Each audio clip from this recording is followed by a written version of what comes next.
Nikki Haley recently spoke to some high school students. I wonder if she said it's easier than ever to make snarky remarks or take joy in opponents' mistakes or misfortunes. It's easier than ever to make snarky remarks or take joy in opponents' mistakes or misfortunes. Raise your hand if you've ever posted anything online to quote-unquote own the libs. I know it's fun and that it can feel good, but step back and think about what you're accomplishing when you do this. Are you persuading anyone? Who are you persuading? Yeah, she's right. Shutting down someone persuades no one. Still, does that matter? Mocking Dana's dog just feels good. How can I stop? But if you go online right now, you're going to find two ugly sides to everything. Yet if you decide to disarm, will the other side actually follow? Not if they read the New York Times, where an op-ed today says, if you want to beat Trump, centrism is not the answer.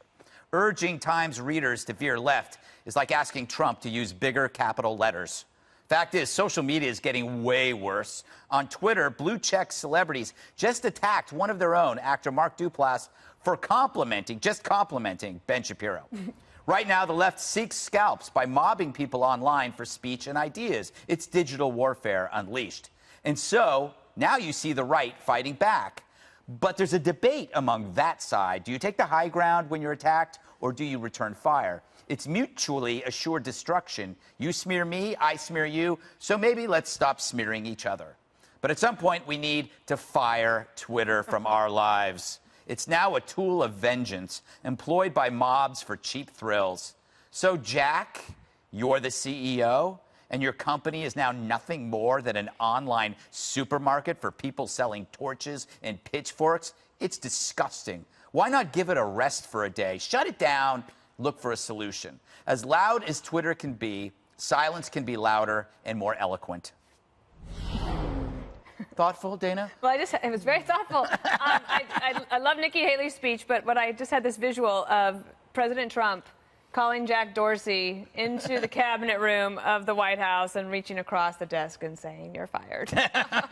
But you know what? It's like remarkable. There are solutions to this. I think it's easy for Nikki Haley to tell these kids not to do it because she's not there every day. But there is a way to deal with this. I think that they should let everybody have a chance to reset Twitter. Just get rid of everything. Kennedy. And that's some of the advice you're given, especially, if you've got tweets from 2008, 2009 that you've completely forgotten about, like the Guardians of the Galaxy director who wrote some stupid stuff and even went on Twitter a few years later saying, hey, sorry about that stupid stuff. I really shouldn't have written that. I was going through a phase. And then it was unearthed and he was fired. And the question is, how many scalps will it take for either side to be happy? Because they're both doing it, and it is pretty aggressive, and there is something to be said for relying on a rational argument, because we've gotten to a point of such intense emotionalism that people no longer remember how to make an argument. All they know how to do is punch back, and you have joggers defecating in public. Oh, yes. I only did that once, Kennedy. Why bring it up on TV? What do you think, Jason? Is this unstoppable? Is the genie out of the barn?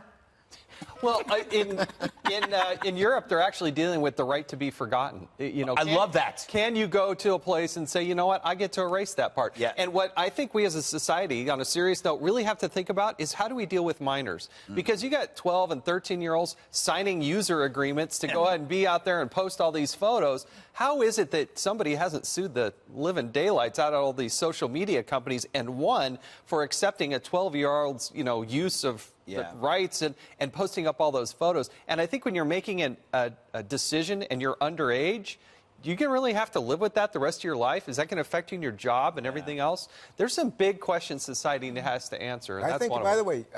way, I have a personal experience here to share, but I think you're onto something. Where a young man came to me for a job recommendation. I recommended him for a job. He goes to the person that I recommended him to.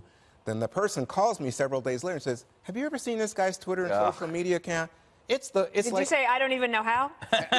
really, because it's like a sewer. The guy, and we had this week one of the Milwaukee Brewers pitchers. Yeah. Yes. He got in trouble because he was 17 or when so, he was yeah. a kid, 17 in Maryland. He's making all these horrible racial comments. Well, guess what? Somebody digs it up now. He's an all-star. And boom, it's a big problem. Everybody's digging up stuff on everybody else. Shouldn't we just declare amnesty? But this is different than, I think, the argument that you guys were making about the political back and forth. I mean, you're smearing. I'm for both. I'm more. The political stuff doesn't bother me as much as the scalping. Like, Well, I want to get Juan fired by finding something he said. Yeah, but the thing is that bullying like that, to Nikki Haley's point, is not persuasive. In other words, you can say, hey, you know what? I'm smarter than Juan. I had a better comeback than Juan. But does it really persuade anybody that, oh, yeah, I'm going to change the way I think? You know, Greg made such an interesting argument. I was thinking about this, but now I'm thinking about that. No, it just, like, makes people, as Nikki Haley said, dig in their heels and become angry.